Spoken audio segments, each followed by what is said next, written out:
Good morning and welcome to On the Spot News right here on Zimbabwe Daily.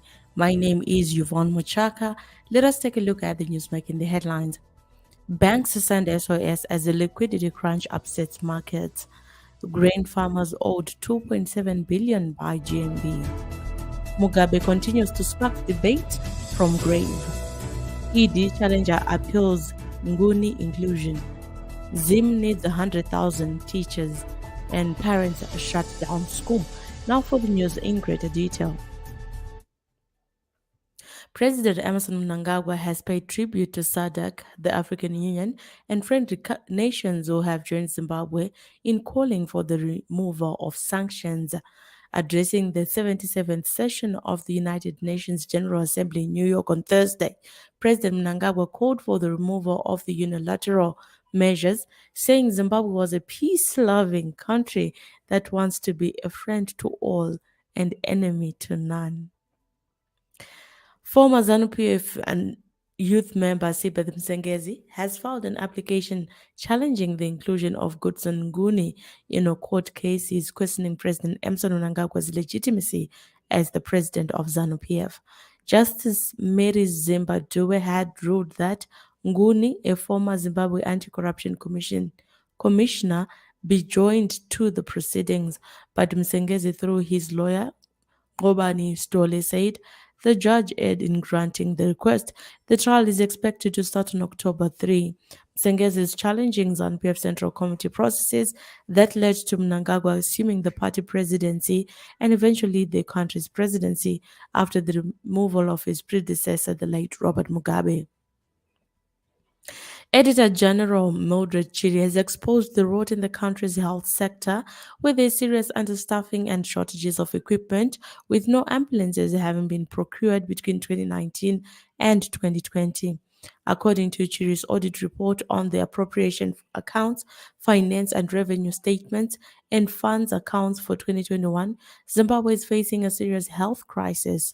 Her report came at a time when South Africa is accusing Zimbabweans of straining the neighboring country's healthcare facilities.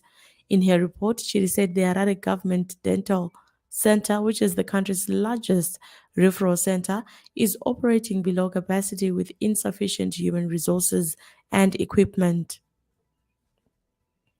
Local banks are engaging the Reserve Bank of Zimbabwe (RBZ) to persuade the Apex Bank to loosen the tight monetary policy stance and avoid a possible economic and financial crisis.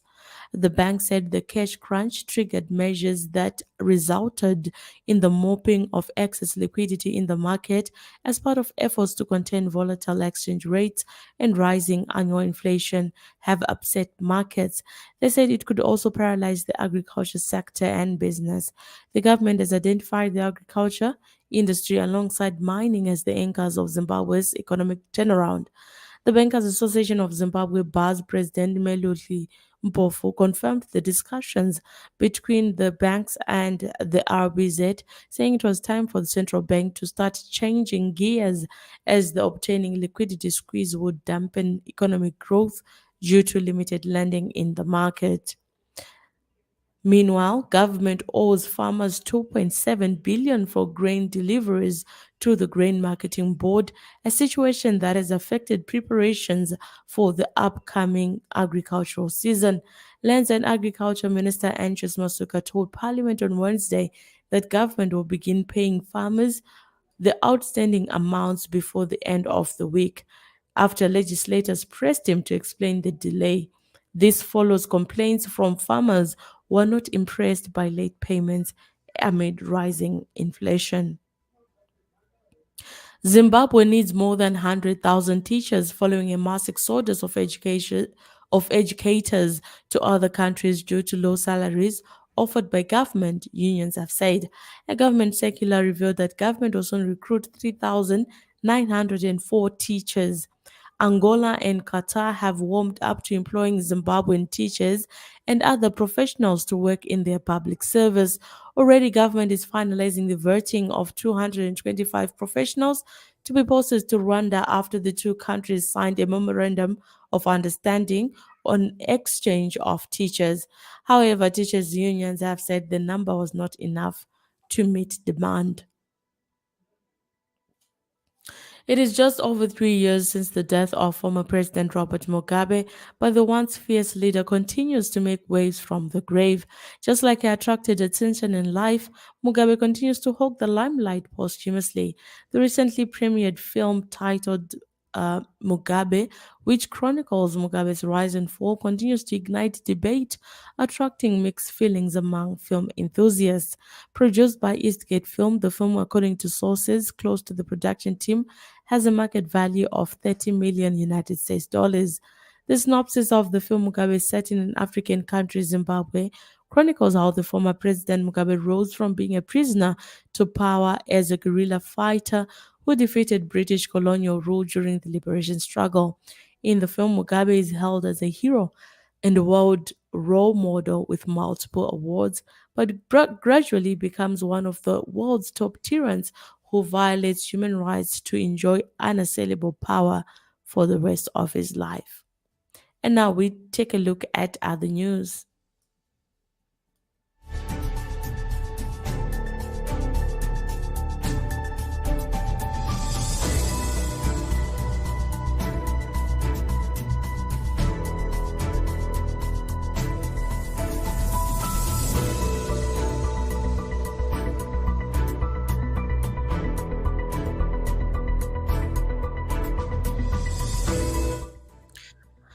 Parents at St. Andrew's Madziwa Primary School in Makoni last week forced the closure of the school for a day as they demanded that the school headmistress be transferred for allegedly refusing to accept all forms of payment for school fees. On Thursday last week, parents thronged the school and asked their children to return home. The parents said their children would only return to school after they had only identified as Mrs. Magura is transferred from the school. Mrs. Magura was away on official duty on the day in question. Besides the school fees impasse, parents said there are other long-standing issues. The School Development Committee Chair Lady Mrs. Edna Mukumba said parents resorted to the demonstration after their pleas fell on deaf ears. Four Harare-based armed robbers who early this year got away with a Mutasa businessman's money and property valued at 6,500 United States dollars and 759,760 RTGS were arrested after the stolen vehicle was involved in an accident the next day. The robbers managed to sneak out of Manicaland using the Binya Road, which links Nyanga and Motoko, before traveling to Harare. The gang was arrested after one of them, when Madzinga 31, who was driving the Nissan Caravan stolen in Mutasa, was involved in an accident. Police detectives had to use Madzinga to lure his three other accomplices, Madzinga, Lazarus Piri 33, Simba Herbert Nyachega 32, and Denham Tajgira Kumunda 44 recently appeared before Mutare magistrate Mrs. Toldama Jande. They were charged with robbery as defined in Section 126 of the Criminal Law and Codification Act, Chapter 9.23. The quartet was remanded in custody to September 26 for trial. A group of rock bouncers is on the prowl in Harare, spoiling many gigs through harassment of revelers, theft, and fraud, forcing music promoters to issue a statement. While bouncers are needed to control things in the rough turf of showbiz, the group is said to be overdoing it, much to the chagrin of promoters who fear that revelers are being scared away. At several shows, the rock bouncers have appeared, alleged the promoters there has been chaos, violence, theft, confusion, muggings as they try and take over the entrances without permission. Last weekend, there was chaos at the Pepper Festival hosted by Booty's Pharmacy after some alleged bouncers ransacked the entrances. Vendors plying their trade at Chegutu bus terminus received a standing ovation for apprehending a mentally ill man who allegedly murdered a security guard at Hupenyo shopping complex. The deceased guard, name supplied, was found dead and buried under a heap of debris at the entrance of a disused toilet behind the complex bar on Thursday morning. The Chegutu Criminal Investigations Department constable held the vendors. And this story brings us to the end of our news bulletin. Now we take a look at the headlines once again. Banks send SOS as liquidity crunch upsets markets. Grain farmers owed 2.7 billion by the Grain Marketing Board. Mugabe continues to spark debate from grave. ED challenger appeals Nguni inclusion, and Zim needs 100,000 teachers. That and more you can catch on our social media handles on Facebook or on our website at www.zimdaily.com. Have yourselves a wonderful rest of day.